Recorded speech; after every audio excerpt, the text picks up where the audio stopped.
Hello,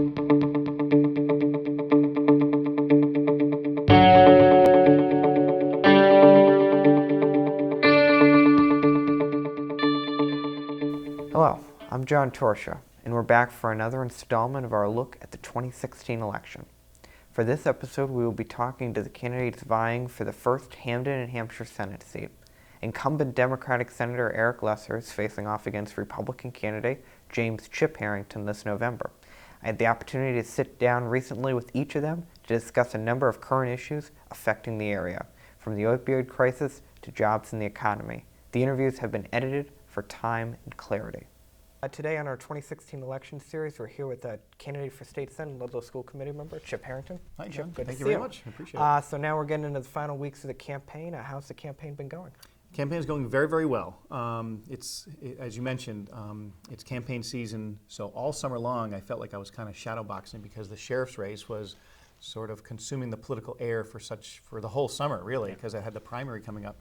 So when I announced, I think it was like in late February, early March, we got the campaign going. I literally started door knocking back in March, and I've been going the whole entire time throughout the summer. And now that the sheriff's race is over, it kind of feels like now the campaign is really on because the media is starting to pay attention to it. When we do our phone calls and door knocking, people are now more engaged. It's hard campaigning in the summertime because people, it's summertime, so people are just not, they're doing their thing. They're going on vacation. It was a really hot summer, so knocking on doors was a lot of work. But now that we're a little bit more than 40 days out from the actual election, November 8th, I really feel like people are starting to pay attention, and it's going very well. We've been doing phone calls and door knocking, letters and lit drops, and it's just there's a lot of work that goes into these things. Yeah, so. You feel that energy is really coming about now that we're past that post-Labor Day swing, past the primaries. It's now basically this is sort of the focus of Western Mass, and you've seen that energy. Yeah, in this race, this Senate race, it's the first Hampden, Hampshire district, so it includes 9 cities and towns. So Granby and Belchertown, Ludlow, Wilbraham, Hampden, East Longmeadow, Longmeadow, and then a good section of Springfield and a good portion of Chicopee as well too. So it's a pretty large district. But yeah, absolutely, that swing has happened, and people are now more engaged. And of course, on a presidential level, that's just drawing a lot of attention now as well too. But this seems to be a pretty high-profile race at the moment. So for a lot of people that don't already know you, what are sort of things or qualifications that make you ready to be able to serve as our next state senator around here? Well, I have a pretty unique background. I'm 48 years old. I've lived in this district my entire life. I'm born and raised in Ludlow. I've got a lot of family here in East Longmeadow. But my background is in law enforcement and in the business world. So when I first graduated from college, I went to work for the Sheriff's Department, and I was a corrections officer at the old York Street Jail. And that was an eye-opening experience. When you grow up in a suburban community like Ludlow and you're put into a correction setting like that, you learn a lot pretty quickly. So I worked in law enforcement, or I should say corrections, for many, many years.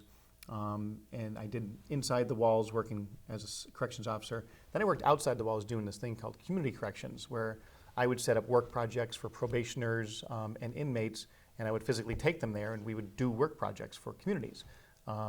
And some nonprofits as well too, and that was a pretty rewarding job, and I did enjoy it. But at the time, my wife and I, we have 2 children. My son Connor's in the Air Force, and my daughter Riley's a freshman at Worcester State now. But when they were real young, my wife and I were trying to juggle that. How do you be a responsible parent, but also at the same time earn an income? So she went to work days as a nurse manager, and I left corrections because I had just recently bought a business. So I bought a little variety store right around the corner from my house, and I've been doing that for the past 13 years. But in addition to all that stuff, I'm also a part-time police officer in Ludlow. I went back to the Reserve Intermittent Academy about 5 years ago, got certified as a police officer, and I've been working as a part-time police officer for Ludlow. So my background's pretty diverse, as I mentioned. So I've got law enforcement, I've also got the business world, and on top of all of that other stuff, I'm also the chairman of the school committee, and I've been doing that for the past 12 years in Ludlow. And I'm a former selectman. I'm one of these guys, I think every town has one. It's that person. A local kind of person. Yeah, that person that kind of just, you show up to a volunteer thing and that person's there, and I've always kind of been that person. So I created a Ludlow Football Association That was in 1992 because I was coaching football at the time, and I'm really I love football. But when I was working at the jail at that time specifically, gangs were kind of on the rise, and you saw a lot of like just youth violence taking place. And we didn't have a youth feeder program for our high school team. So I was coaching high school, so I broke away from that, started a youth feeder program, number one, to help the high school out, but also to give kids a healthy opportunity outside of the classroom. Yeah. So we included Ludlow, all of Ludlow and Indian Orchard for that. And that program's been hugely successful. Literally thousands of kids have gone through the program. And I'm really proud of that. I've also turned our landfill, we have a 20-acre landfill in Ludlow that was just, it was a dump, you know, it was a place that you couldn't do anything with, you couldn't build on it because there was all the trash underneath it. So I proposed that we turn it into a solar farm. And that was about 5 or 6 years ago I proposed that. So I created the energy committee, followed through, got the RFP, put it all together. And now we have a 10,001 solar panel array on our old landfill, which saves Ludlow about $140,000 a year. I also created Ludlow Boys and Girls Club Triathlon. But again, kind of that, you know, helping out the youth in the town. I was a club kid myself, grew up in the club, loved the club. So I did that as a fundraiser, and that was hugely successful. So I've got a lot of experience, whether it's as a volunteer, as a professional, as a police officer, corrections officer, and also as a business owner. So a lot of this local experience you think uniquely qualifies you for being able to serve people, as you've said, you know, you're involved in the school committee, doing a lot of these initiatives and programs in Ludlow. That uniquely qualifies you for being a state senator. Yeah, I think so. I mean, quite frankly, anybody can be a state senator or a state representative, but I think it's what does your background bring to the table, and how are you going to vote, and are you going to vote based on what, say, the party tells you to do because that's who you're a part of, or are you going to vote based on your experience? And I've always voted based on my experience, and that's what I think that's what I know I'll be bringing for the state senate. So obviously, you know, generally candidates usually have their own type of, usually when they run, their own personal agenda of maybe things they'd like to see certainly happen. Obviously, your opponent in his last campaign proposed a high-speed rail. What are some of the things you want to see, most importantly, that you're going to be bringing to issues to the state, the State House if you do get elected? Yep, there's quite a bit. Number one, 2 years ago, I ran for the seat 2 years ago, and just for your views, I'll put out there, I ran as a Democrat 2 years ago, and I kind of went back and forth. Do I want to run as a Democrat or an independent or Republican? Because party to me, I'm not a big party guy, but I was born Irish Catholic, and when you're born Irish Catholic in 1968, as I was, you're a Democrat, and that's what I was. So I ran as that moderate Democrat, but after that process was over, I realized that the Massachusetts Democratic Party has moved so far to the left. I didn't have a place in there anymore. You know, I'm a small business owner, I'm a police officer, my son's in the military. I'm a bit of more of a conservative person than the current party. So I unenrolled and got to know Governor Baker and became a Republican. So I'm running this year as a Republican, and I feel more at home here because I am that fiscal conservative. Socially, I'm somewhat still progressive, but socially, fiscally conservative. So 2 years ago, I talked about the opiate and heroin problem that we are experiencing. My first speech I ever gave, which was at the Chicopee Library in the Democratic Caucus, I talked about that. And I said, I can tell you there's something happening in our neighborhoods and in our streets where people are becoming addicted to opiates, and then they're turning to heroin, and that's spinning into crime rate, violence on the streets, and a lot of other things. So I spoke about that every single speech I gave, and I was passionate about that, and I'm still passionate about that. Because as a police officer, I experience it, I see it on a regular basis. I don't have to go out and do a poll to tell you what the important issues are in this district. I live it, whether it's through my business or as a police officer. And I did notice that a lot of families were struggling with this, and it was kind of behind the scenes. It was sort of the unspoken, like, geez, you know, we're having this problem.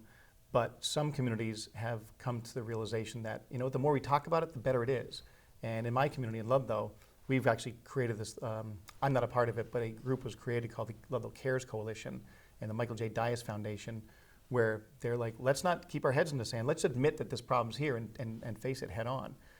And I think we're starting to do that as an entire state right now. We're recognizing that. So there's not enough beds for people for treatment. There's a whole enforcement issue that needs to be taken into account, that as a state government, it's difficult for us to do because these drugs are being brought in here. Route 91 is a drug highway. It's a drug and gun highway going all the way from, say, New York City all the way up to Montreal. And it's Springfield, Holyoke, Brattleboro were all stops along that little highway there, and it's infiltrating into our district, into our area. So the federal government needs to step up and do more, and our local delegation, legislative delegation, needs to put pressure on our congressional delegation through any means that we can to make sure that the drugs are not getting here so easily. That's one thing that we need to do as a state. The other thing, like I said before, is the treatment side of it. Currently, the state of Massachusetts, we have some really good state programs in place, but there's not enough beds for these people who need treatment to get into it. And I know they're in the private sector, private companies want to get in and want to become part of the solution, but our state government makes it so difficult because the bureaucracy that exists. There's literally a 196-page document that a private organization needs to follow in order to be considered a state provider, state healthcare provider for these people who are struggling with opiates. That needs to be streamlined. We need to reach out to our private community. State government can't just fix this thing alone. It's got to be done through the private sector and the public sector together. And it's not going to happen overnight. It's going to be a long process. But I appreciate Governor Baker with the legislation that he recently passed as far as making it more difficult for prescriptions to be, getting out in the street. Because I'm sure people watching this right now will know somebody who may be struggling with it, and a lot of times it happens from a surgery. I have a very good friend of mine who had 2 surgeries and got addicted and got himself in some big trouble. But those drugs were so readily available because the pharmaceutical companies have incredibly powerful lobbyists, and they were getting their drugs into the hands of people, too much of it. Pain management is important. I completely understand that, but at the same time, society needs to be, you got to take care of the society as a whole, not just one individual like that. One of the big issues that was going on was about on the treatment side was opening up a lot of these beds because there's a lot of pods. They were talking about that in the sheriff's race. And recently at an event, there was somebody who questioned your opponent about opening up these pods and getting the state government to do that immediately. Do you think that these pods should be opened up? Should the state do action immediately now so people would have the space and the opportunity to get treatment? Yeah, so I do. Having worked at the Sheriff's Department, I know that exactly what they're referring to, the pods and the beds that they're referring to. Problem is, right now you need to get yourself arrested to get yourself into those things. Yeah. And a correction setting, if you're an addict, a correction setting isn't where you need to be. You need to be in a treatment setting. So there is a connection that can be made there between the beds that are available and the current treatment members that exist within the corrections facility. But you shouldn't be charged criminally. If you're an addict, you shouldn't be charged criminally to get programs that you truly need. So there needs to be a connection between state government and county government, which like the Sheriff's Department is, in addition to our federal government. But we can't arrest ourselves out of this problem. People, we've decriminalized some drugs, marijuana to a certain amount. Other countries have decriminalized all drugs. If Portugal, for example, they've decriminalized all drugs out there. If it's a small amount and you're addicted to it, then that's treatment. If you're dealing it, that's criminal. And there's a line that needs to be drawn there. One of the, obviously, along with the opioid crisis, but one of the issues that usually happens throughout each campaign is people are concerned about jobs in the economy. Mm-hmm. You're a small business owner. Like you said previously, what do you see as the perspective of a business owner there should be to have better job growth and better economic success out here in Western Mass? Because obviously there's sometimes maybe could be good growth in Eastern Mass, but it might not always trickle back to Western Mass. Yeah.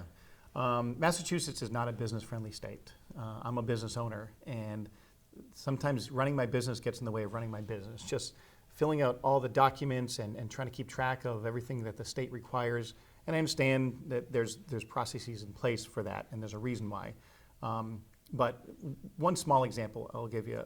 My opponent recently voted against reducing the filing fee for small businesses from $500 to $250. It's not a lot of money, but something small like that sends a message to the rest of the country that maybe Massachusetts is becoming a little bit more business friendly. I would have voted in favor of that just because of the perception that you're going to put out there. Massachusetts, again, they call us Taxachusetts, small business owners. I'm on the board of directors for the Chamber of Commerce, and we have these discussions all the time that it seems like when there's a a fix out there that wants to be put in place for a problem that exists, they come up with 3 or 4 different fixes for that one problem that may exist. And a lot of times business owners take a hit. I'm a small business. I'm like a really small business owner. I have 5 employees, and business is difficult. I have a little variety store. We sell beer, wine, milk, bread, all sorts of different things. A few years ago, the legislature recently opened up so that now Big Y has beer and wine, and Costco has beer and wine, and BJ's has beer and wine. And the little guy like me, I can't compete against those guys. So I'm feeling the pinch. Right now, I'm telling you, I'm feeling the pinch because of those things. I'm reinventing my store to kind of find a new path to go down. So that was an act by the legislature that had a direct impact on my little business.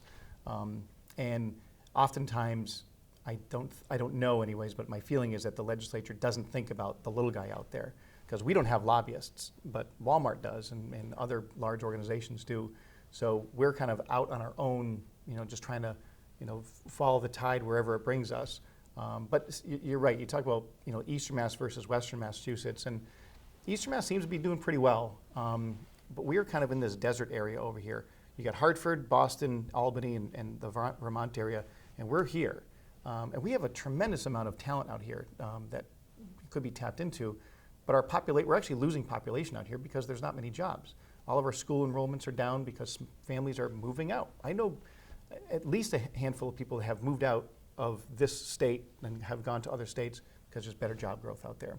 And it's not because the state is, but Western Mass, we're a little different area out here. So there's been, you mentioned before, there's talk about, let's create a high-speed rail between Springfield and Boston and better connect ourselves to do that. I'm all for a commuter train. I'm all for connecting ourselves from Springfield to Boston.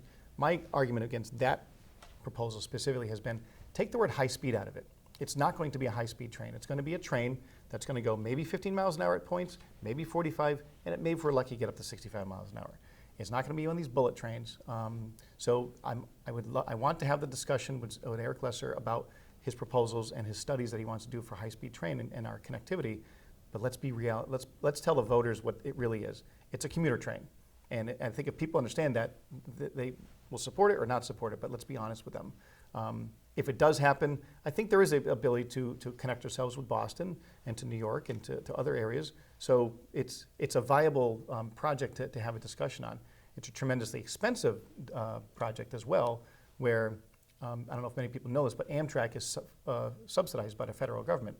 So your tax dollars are still, you may buy a ticket, but your taxes are also picking up part of that ticket as well too.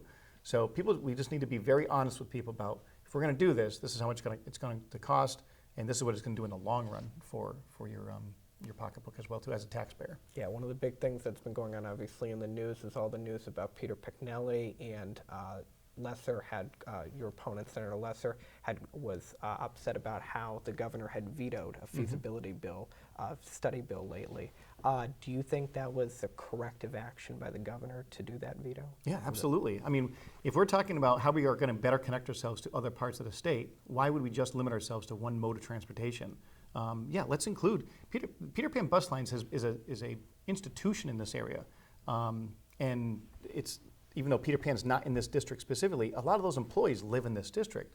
So absolutely, let's take into account the private industry, the PVTA, bus, and then let's also talk about our roads and our bridges. And there was just an article in the paper the other day how Massachusetts has one of the worst ratings for our highway system.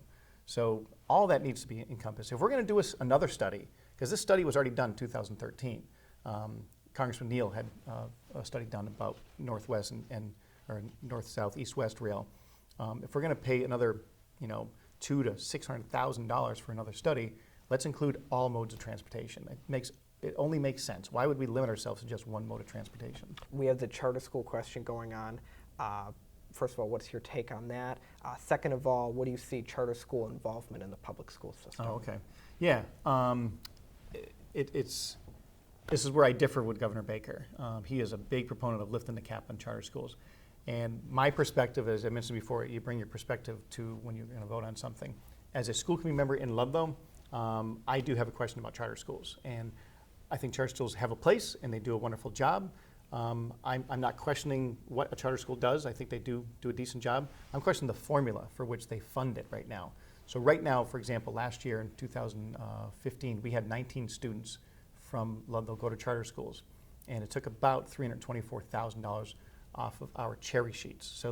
So it didn't directly go taken right out of the school department budget, but our cherry sheets, which is state dollars that are coming into the town, it was reduced by that amount. So you still need to fund a charter school, and it's taxpayer dollars that have done that. So the issue that we have as a school committee is that there are so many mandates for special education that you really can't touch special education. So when you have a reduction in your town budget and it's going to have an adverse effect on your schools, that usually impacts the regular education side of the budget. So that has an impact where school class size enrollment increases. Some of the programs that you may have wanted to do, some of the new technology you might want to bring in, you can't because there's less funding because you had a certain amount of students go to charter schools. So that's one issue I have as far as the funding formula. And I've had this discussion with Governor Baker, and he, as much of a proponent as he is on lifting the cap, he understands that the funding mechanism is a problem for local school districts. The other question I have about it is that as a public school, we take any student that shows up on our doors. If you live in the town of East Long Meadow and your son or daughter is going to the public schools, he or she, no matter what level of disability or what level of learning ability that they have, we take them in.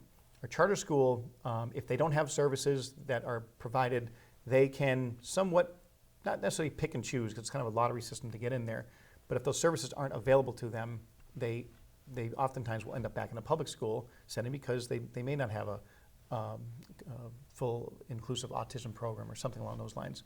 So what a charter school could create is a kind of the have and have nots. So a public school is kind of left with the students that maybe the parents aren't advocating for them and trying to get them into a charter school. And the charter school ends up with not the cream of the crop, but the more higher achieving students. And it's not apples to apples. It just doesn't seem like it's an equal playing field at this point. So the current amount of charter schools, I'm actually going to be going to tour the Sabbath School in the very near future. And I'm looking forward to that. I think they do good work.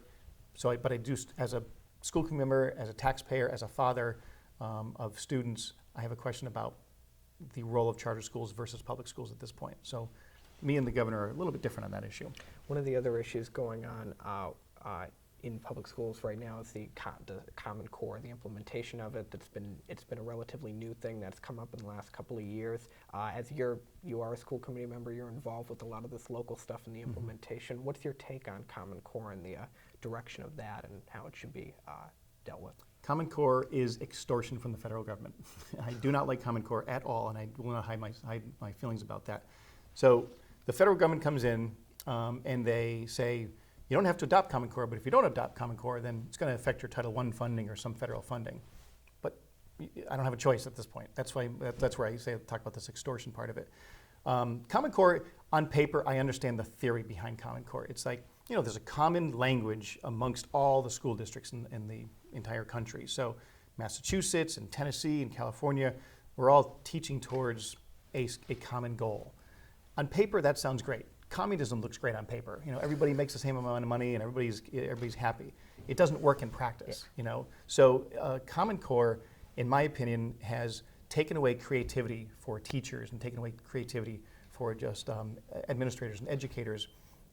We're truly just teaching to a test now. This PARCC exam that is being funded by private companies, Microsoft and Pearson, Commissioner Chester, I believe is on the board of directors for Pearson. It just doesn't feel right. It just feels like there's something wrong happening behind the scenes here, and it's all about money driving this thing. So I would like to hit the reset button. I would like to stop our obsession with going towards this Common Core.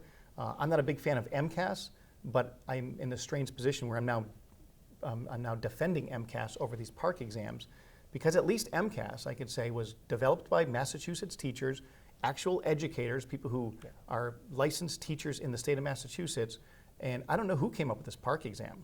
And from what I understand, very little teacher involvement was a part of this PARCC exam. So they got kind of creative a couple years ago. Oh, we're not going to do PARCC anymore. We're going to do MCAS 2.0.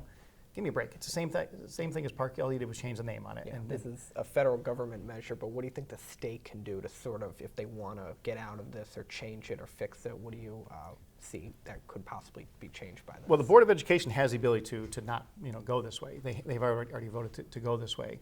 But what can the state do? The state legislature needs to step up, quite frankly, and do something about it. That's where this craziness can end at this point if we really wanted to. So yeah, when I get to the State House, this is going to be one of those priorities, and I'm going to be bringing my experience as a school committee member and just saying, look where we're going. We're eliminating we're having double blocks of math and double blocks of English. We're eliminating good programs. History is taking a hit, science is taking a hit, government is taking a hit. Just regular civics classes that you teach the whole student. We're getting away from that, and we're teaching math and English, and we're just teaching to a test. There's wonderful teachers in this school and all over this district, and they got into teaching because they're passionate about education and helping kids. But the way we're going right now is we're stifling their creativity, and it's not the direction that I think Massachusetts. We're one of the best states in the nation when it comes to. We are the best state in the nation when it comes to education. We do education really good around here. So why would we throw everything out just because the federal government wants us to take their money to do this? So I'm all in favor of hitting the reset button and stopping this thing. They had the ballot initiative earlier, but it ended up being ruled, and they weren't able to put it on the ballot. The rescinding the Common Core ballot initiative, you would have liked something like that, rescinding it? Absolutely. In fact, I had those sheets at my store. I was getting as many signatures as I possibly could to stop Common Core. So yeah, absolutely. And ironically, I don't know if it was the SJC or they said that the wording wasn't proper or something like that. But yet, the marijuana question goes forward, and that one didn't. So yeah, one of the other things I want to talk to you about was actually the cannabis, legalizing cannabis.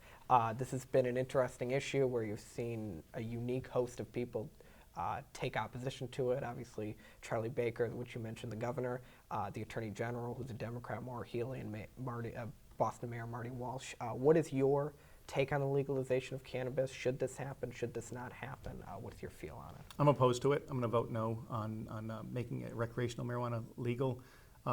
Medicinal, I get it. Friends of mine, people that I know, acquaintances who do have issues with glaucoma, they do say it really helps. They don't have to smoke it. There's a pill form that they can take. But recreational marijuana, I'm opposed to for a couple of reasons. One is that, again, this is my experience. As a law enforcement officer, how does our law enforcement community test you on the street if we think that you're high in some way, but you're driving a vehicle? Alcohol, we have those measures in place, so we can do a field sobriety test right there. Those aren't really in place yet for the recreational marijuana. Just like the pills, people are high on, or they're distorted in some way because of opiates. We can tell that they are, and if they have it, we can prove it. But marijuana is a different animal altogether. Colorado and Washington have it. They've done it. They're kind of our test base right now.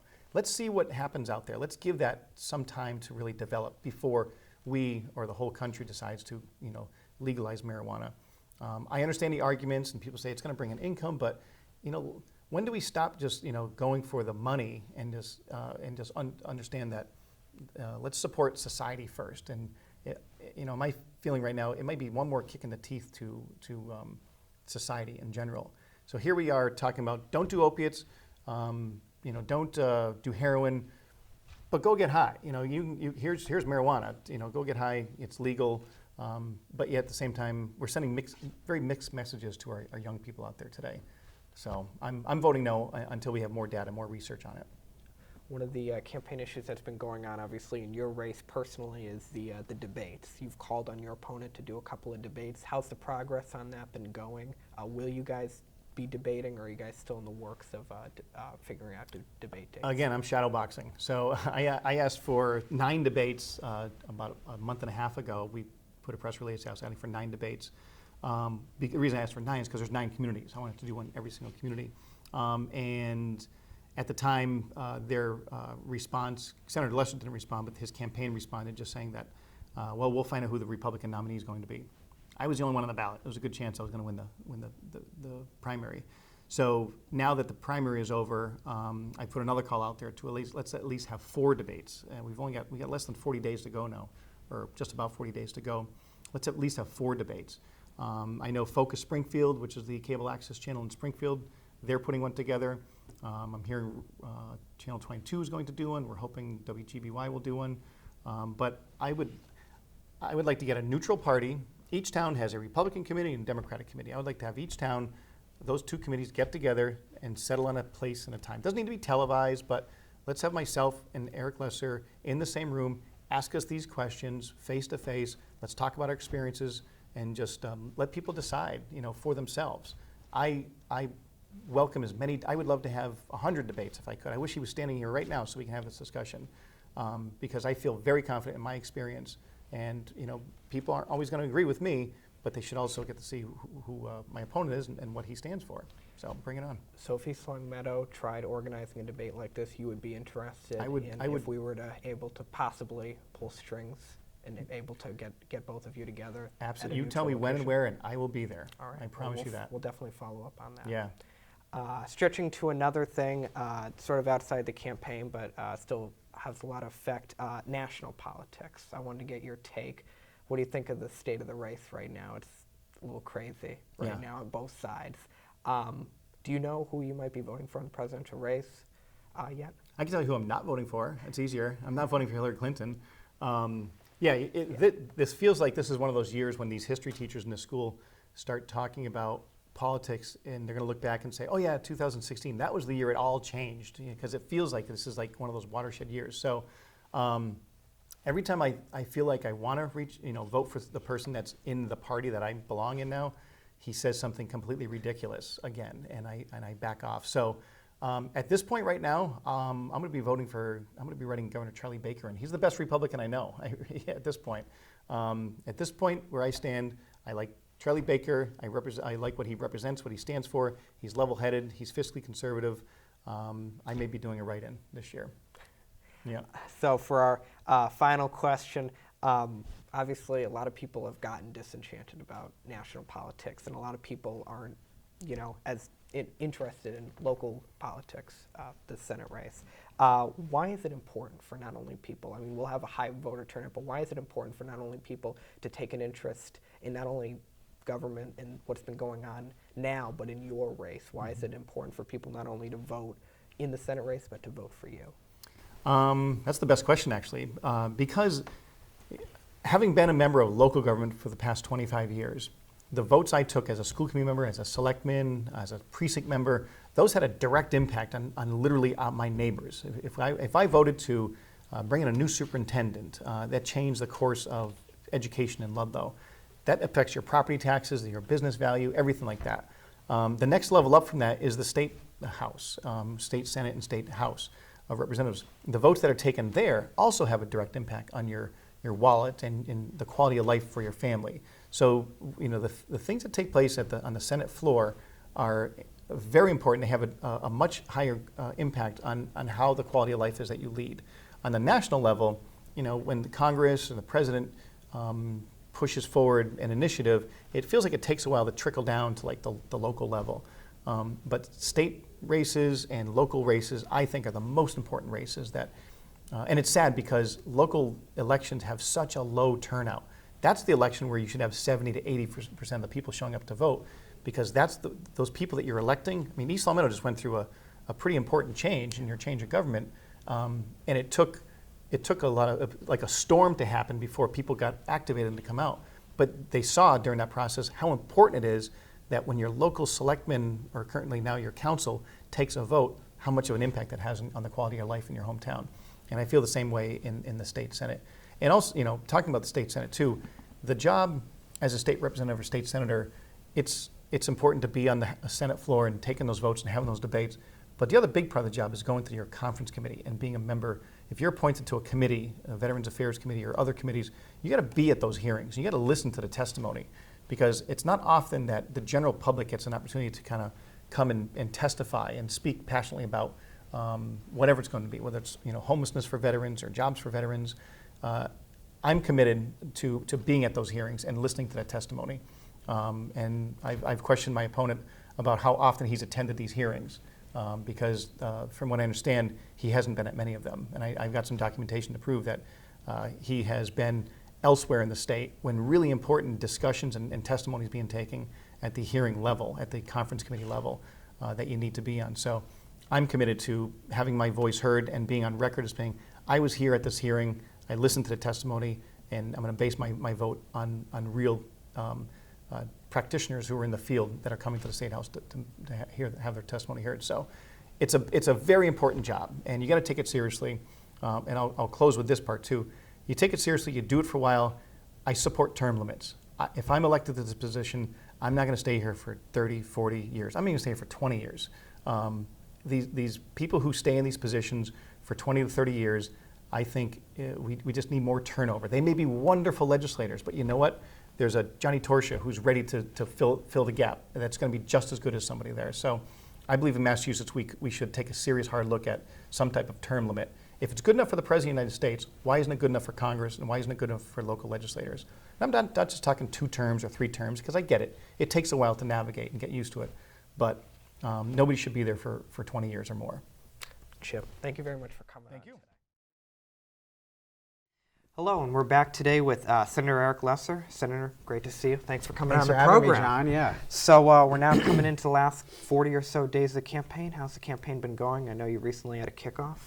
Been going great. Yeah, we've got a lot of energy. You know, we're at the phase of the campaign right now where we're just out in the community every single day, putting signs up, talking to volunteers, doing house parties. In fact, I have 2 today, an event tomorrow, an event the day after that. So we've got multiple things happening all at once. And the key, I think, really with the campaign is it's about direct conversations, person-to-person conversations, engaging in those discussions and telling the story of what we've done the last 2 years. And for us, it's really been a focus on those core issues that we need to make Western Mass competitive, investing in our manufacturing sector, real progress on high-speed rail, taking on the opiate addiction crisis and solving and working to solve the heroin overdoses that we've seen. Those are the issues we've been focused on. We've been telling that story, and we've been doing it very enthusiastically.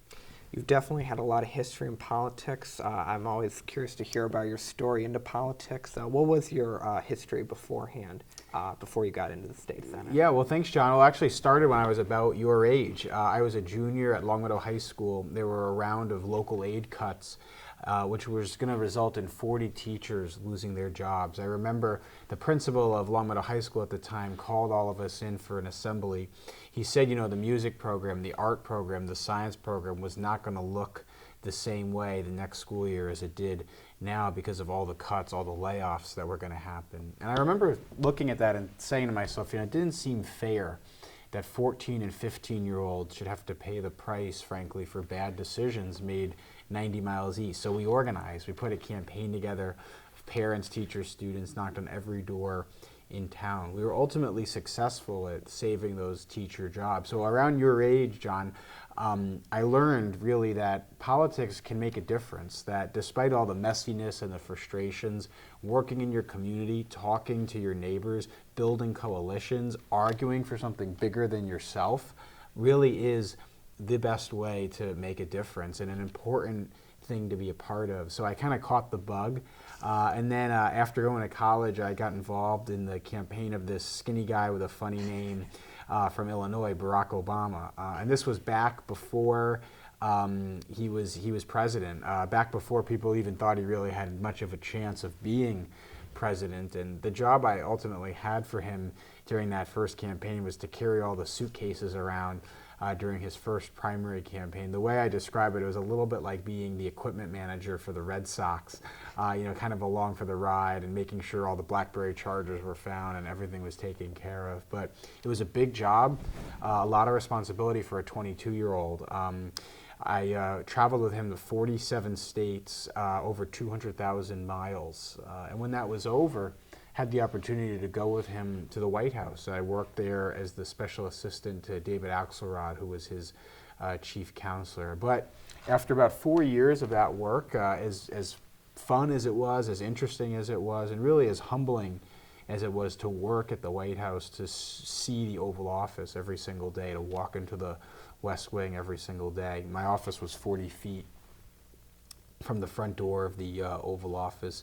I really felt strongly that real change doesn't happen from the State House down or from the White House down. Real change happens from the community up. It happens with discussions like we're having right now, John, in towns, in town squares, in high schools, in neighborhoods all over the country. So I was eager to get home to where I had grown up, to where I had kind of first gotten my start, to make a difference in the same communities where I played Little League and where I went fishing with my dad and where I hung out with my sisters on the weekends.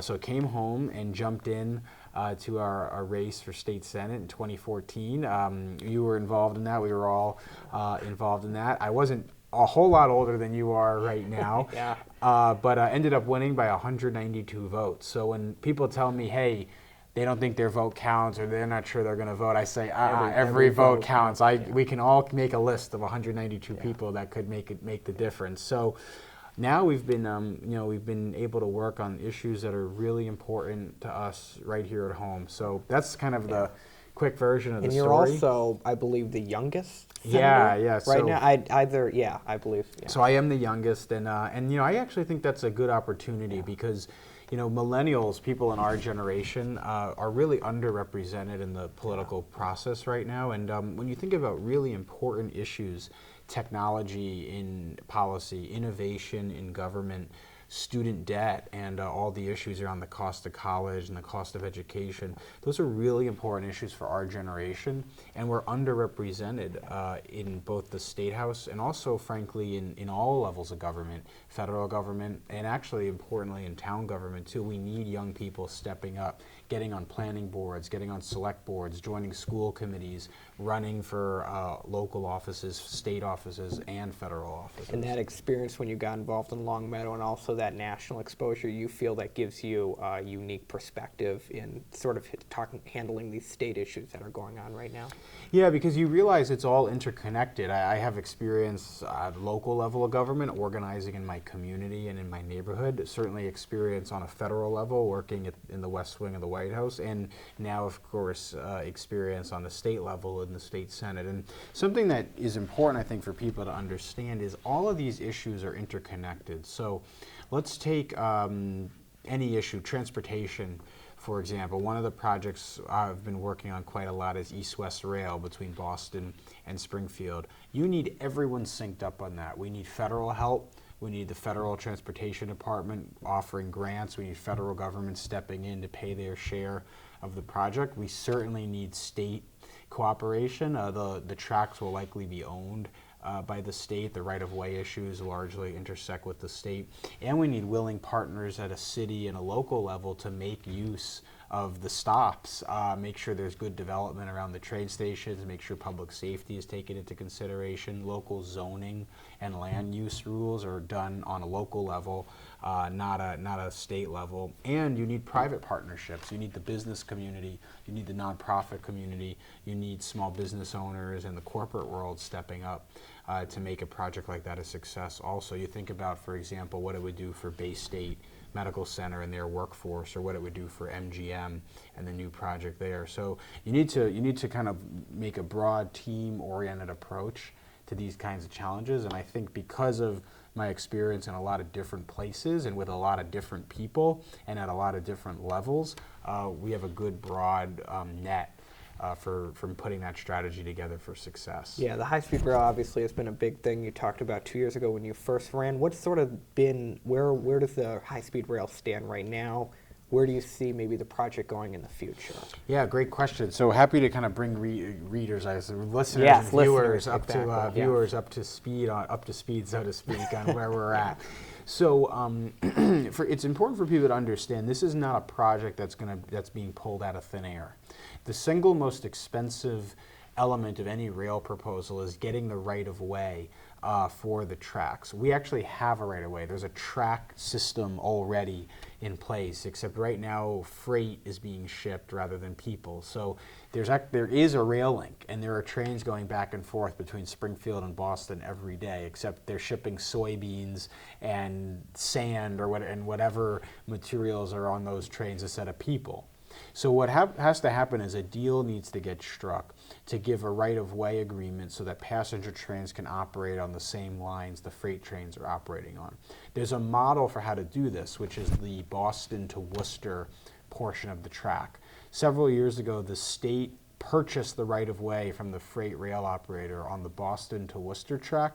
You now have 12 trains a day going between Boston and Worcester. It's completely transformed downtown Worcester. I don't know if you've ever been there or spent time in Worcester, but Yeah. it's totally different than when it was even a few years ago, and rail service has been an integral component of that. So we actually don't even need to get it all the way from Boston to Springfield. We need to look at Worcester to Springfield, that 55 miles after Worcester. And of course, when they did this plan the first time, everyone did everything they could to get the rail service to Worcester. And then, same story we always see, they forgot to even consider or think about expanding it from Worcester to Springfield. So there's a lot to unpack, but the point is that this project, if you actually break it down into its component elements, is very doable. So what does that all mean? It means we need to get a really close, holistic view of what would be involved in getting that service expanded to Springfield. So I filed a bill a year and a half ago when I first entered the Senate to have the Massachusetts Department of Transportation conduct a feasibility study on finding out what would be involved in this, and then importantly, thinking through what the benefits would be to this project. It had broad support. Springfield Chamber of Commerce endorsed the proposal. Economic Development Council of Western Massachusetts endorsed the proposal. Pioneer Valley Planning Commission, which is the umbrella arm for transportation planning in Western Mass, endorsed the proposal. The Transportation Committee in both the House and the Senate gave it a favorable recommendation. Recommendation ought to pass. It passed the Senate 39-0, including the entire Republican caucus supporting it. Very few things in politics these days have that kind of unanimity to it. Had similar margins in the House when it passed the House. Unfortunately, 2 days before the deadline when we were closing our session, it was vetoed. I think it's unfortunate it was vetoed. Yeah, what do you chalk that up to? Yeah, well, I'm not going to speculate, but it's been reported that that special interests got involved, as we often see, unfortunately, in the political process, and tried to stymie a bill that had broad support and that would be good for our region as a whole, even though it might not be ideal for a certain specific interest groups. So that's basically what happened, but we're ready to go back at it. I mean, my feeling on this is if it was an easy project, it would have happened already. And if this was something that was a slam dunk or easy to do, it wouldn't have been delayed for so long. But that's exactly why we need to be even more focused in January. And when I'm reelected, or when I hope I'm reelected, but when I'm reelected, I'll be filing the bill again in January. And at least now we know kind of where the chips fall, so to speak, and who feels, and how the various groups around the table feel about this project. My feeling on it, just to kind of close this segment, is look, the study might come back and say it's incredibly expensive and it doesn't make sense and it wouldn't have big benefits even if we did it. Well, that's great. That's valuable information. At least we know. But to deny the chance to even know what the potential benefits are, to prevent information from coming out into the public about what the pros and cons of the project would be, to me doesn't seem like good policy. So our first step is to get a good feasibility study done and ready, and then we'll see where that information and research leads us.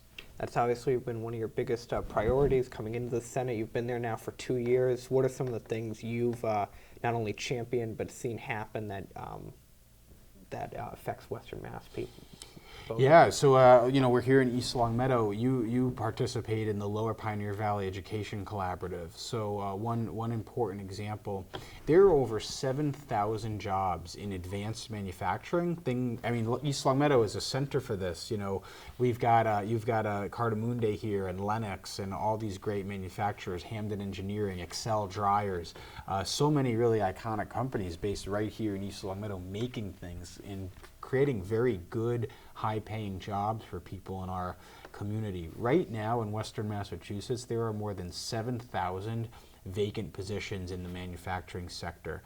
In particular, very high-skilled, high-tech jobs like tool and die making, or the highly precise cutting of aluminum parts for components in wind turbines or medical devices or solar panels. These are really good-paying jobs. right now we're not able to fill them because we don't have enough skilled people coming out of our high schools and our colleges ready to take these jobs on. And we know what will happen if we don't fill those vacant positions. Those companies will leave and they'll go to a place where the skills are being met and where the workforce is getting what it needs. So I've worked really diligently. I chair a caucus in the Senate of senators interested in manufacturing policy to basically talk about just this and to get real results. So, and as an example, last week we opened up a new advanced manufacturing training center at the Lower Pioneer Valley Education Collaborative. So what this does is the students will take their academic classes in the morning, so they'll still get their math, their English, they'll be MCAS ready, college ready. Then they jump on a bus, they go over to the facility in West Springfield, and they learn how to operate these highly precise machines. They learn CAD/CAM, they learn precision grinding. They learn the kind of algebra and trigonometry and math skills and engineering that goes in behind it. And importantly, they're doing it alongside apprentices, mentors, teachers who can get them fast-tracked into really good jobs close to home. I met one student who is participating in this program he's 18 years old. He's going to be graduating from high school and going straight into a $15 an hour job that's going to have the potential after just a few more weeks of extra training to be a $20, $25, $30 an hour job. This is as an 18-year-old.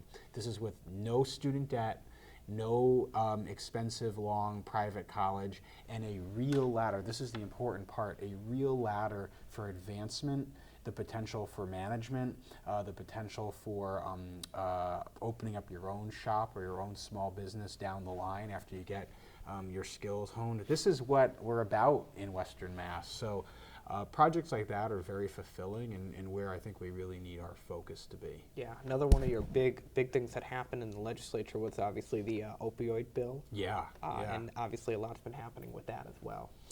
Yeah, no, great, John. Thanks for bringing it up. So, yeah, substance abuse, huge issue.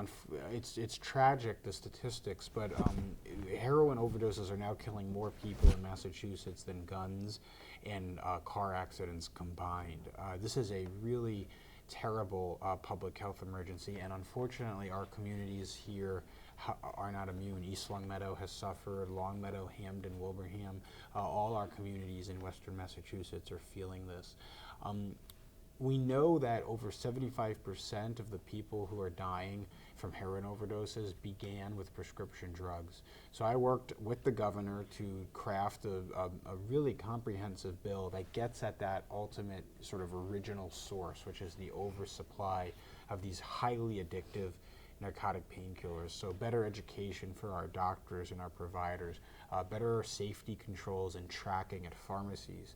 I was the sponsor of the pharmacy shopping loophole, closing the pharmacy shopping loophole that allows public health officials and law enforcement to better track pill shopping and the abuse of these prescriptions. And another item I worked very hard on was filing the bill that helped bring down the cost of Narcan, a first responder drug that police and firefighters use. The price of Narcan had been $16 a dose. It went to $66 a dose after the heroin crisis began. Through the bulk purchasing program we set up, we were able to get that price down to $22 a dose. And I view that as life and death. Here's why it matters. You know, there's a lot of numbers thrown around. Here's why it matters. If a police officer, a paramedic, a firefighter arrives at the scene of an overdose and has Narcan, that person is very likely to live. There's a 97% success rate when administering the drug. If they arrive and they don't have Narcan, the person is very likely, unfortunately, not to survive.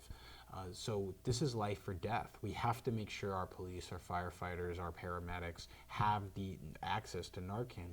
And if they keep jacking the price up, if the pharmaceutical company takes advantage of a tragic situation to raise the price, we can't get it into the hands of enough people, which is why we worked to pass that bulk purchasing bill. One of the other things, obviously, that was the Narcan bill was a very successful bill where the Republican governor and the Democratic supermajorities worked together. How has it largely been working with the Republican governor and but having a Democratic supermajorities in both Yeah. houses. Yeah, great question. I think it's been great, honestly. We are so consumed, and the media is so consumed with the hostility on a national level and the paralysis we see in Washington. But a step down on the state level, I actually think we've developed a very good model for bipartisanship and getting to yes.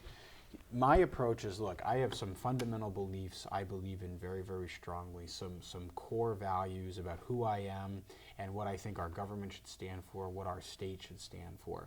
And I will never compromise those core beliefs, and I'll certainly never, never betray them. But my posture is always, let's get to yes. And we don't have to agree on everything to make progress on something. And so the substance abuse is a good example. We all want this situation resolved. We all need to get a handle on this epidemic. So let's sit around the table and let's work collaboratively to get to yes, to get something done that helps people. I'll give you just a small example. I'm the youngest member of the Senate, but the second youngest, he's only a few months older than me, my seatmate is a guy by the name of Ryan Fatman, young guy. He's from Worcester County, Central Mass, and young guy, and he's very conservative. He's one of the most conservative members of the Senate, Republican. I'm a Democrat. We have a great relationship. He's one of my closest friends in the Senate. We talk all the time. We both have young kids. He just had a baby. I have a 3-year-old and another one coming, so we've bonded over that. There's a whole lot of things I don't agree with him on, and in fact, our voting records are very different when you look side by side at the votes. But we work together on the Mass Millennial Initiative, which is an effort to get more young people involved in politics. We've worked together to lower the prices of textbooks. We've worked together on a student aid initiatives to help lower the price of college in Massachusetts. So there are a lot of things we do agree with, and we focus on that, and we leave the things we disagree with for another time. That's the kind of attitude that we need. That's the kind of approach that we need. Yeah, because obviously nationally, and we'll talk nationally just briefly, it's been very toxic lately. You were in the Obama administration for the first time, and even then it looked like it was toxic, but now it looks like it pales in comparison to what we're seeing on the campaign trail. What was it like working with, I would assume you were around when Obamacare was being debated and whatnot. What was it like working with congressional Republicans and Republican leaders to try and get some policy done? Yeah, no, great question. I mean, I was very, very young, and I was seeing this, massive process unfold, and frankly, it wasn't pleasant working with them. They had kind of made a commitment from the very beginning that in the midst of an economic crisis, in the midst of the worst recession since the Great Depression, that they would rather deny the president victories on anything in order to score political points with their kind of bases at home. It was an unfortunate situation, and I think history will not be kind to that decision to put politics over country.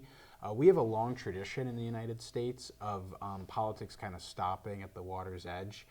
When there's a war, when there's a national crisis, when there's an emergency, we rally around the flag, we rally around our president, we give that president, we give our leaders the space they need to make decisions, and we keep politics out of it, at least in the short term, while there's a crisis. And I think what you saw, unfortunately, in the early phases of the Obama administration is that didn't happen. Politics was front and center from the very beginning. When a commitment is made to deny when a public statement is made by the leaders of Congress that they would rather have Obama be a first-term president than work with him to solve the economic crisis, something is broken in our political system and is not working the way it should be. So how do we solve that, right? That we can talk about that for a long, long time. The way I've decided in my own personal life to solve that is to work in my own community where I can make a difference and where I can work collaboratively to be an antidote to that and to be focused on results and to be focused on issues and to work across the table with people I might not necessarily agree with or be in the same political party, but who agree with me that we need to get to yes. So I'll just close by saying this.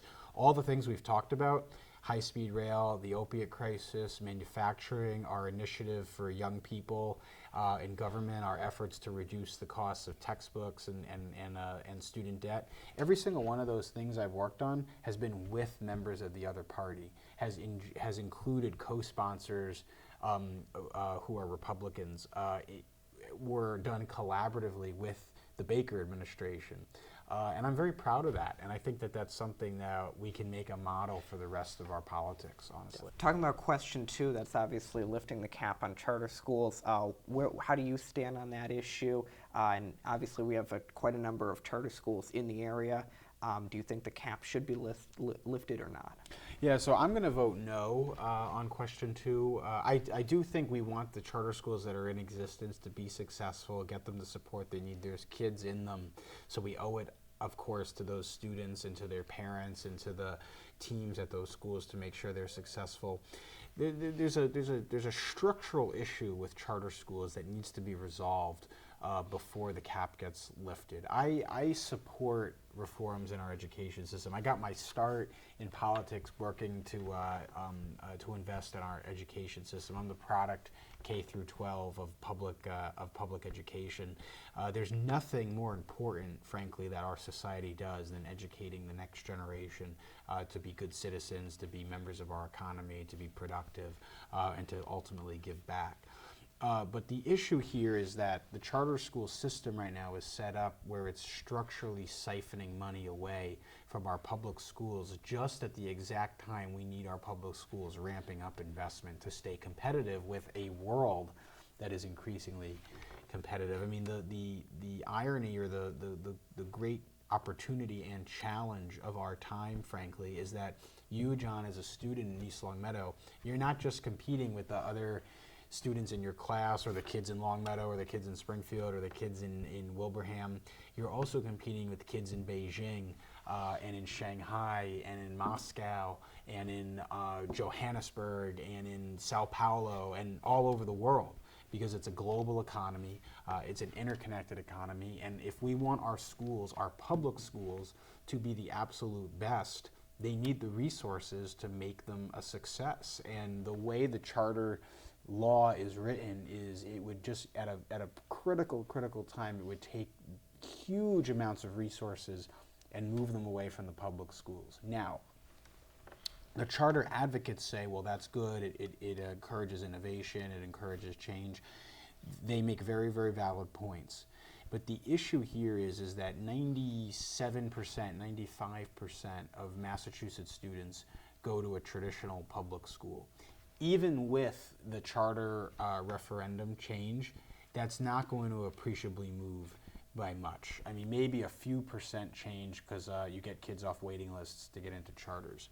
So what you've set up is a system that redirects massive amounts of money to a very small number of schools, I believe at the detriment to the 95% of other students who are in the traditional public school system.